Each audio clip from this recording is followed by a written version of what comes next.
সম্মানিত দর্শক, এই যে আপনারা দেখতে পাচ্ছেন এগুলি হচ্ছে নদী থেকে সংগ্রহ করা আয়ের মাছের পোনা, বড় সাইজের পোনা। এগুলি আপনারা যারা পুকুরে বৃষ্টি পানি জমে থাকা পরিত্যক্ত জলাশয় বা ডোবানালা রয়েছে, আপনারা চাইলে এই আয়ের মাছের পোনা ছাড়তে পারেন। আয়ের মাছের পাশাপাশি যে কোনো ধরনের চিতল, বোয়াল এই ধরনের মাছও ছাড়তে পারবেন।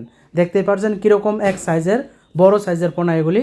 এগুলি মূলত নদী থেকে ধরা হয়, তারপরে এগুলি আমরা হ্যাচারিতে এনে এগুলোকে আমরা রেণু পোনা খেতে দেই, যার ফলে আপনারা দেখতে পাচ্ছেন মাছগুলি একদম সুস্থ সবল ও এক সাইজের রয়েছে।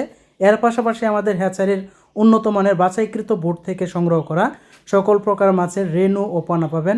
আমাদের হ্যাচারি থেকে যে পোনাগুলি পাবেন সকল পোনাই আজকে দেখাবো। এই যে দেখতে পাচ্ছেন এগুলি হচ্ছে চিতল মাছের পোনা। এগুলি কিন্তু প্রাকৃতিকভাবে বাচ্চা দেওয়া।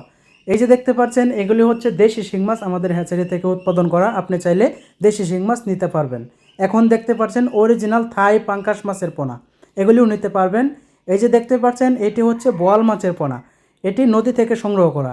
আপনারা চাইলে বোয়াল মাছ, আয়ের মাছ, চিতল মাছ একসাথে ছাড়তে পারেন এবং কি মিশ্র পদ্ধতিতে যে কোনো ধরনের কার্প জাতীয় মাছের সাথে এগুলি ছাড়তে পারেন। যাদের পুকুরে পরিত্যক্ত এবং কি অন্যান্য মাছ উদ্ভিদ জন্ম নেয়, এই ধরনের পুকুরের জন্য এই মাছ। ধন্যবাদ সকলকে।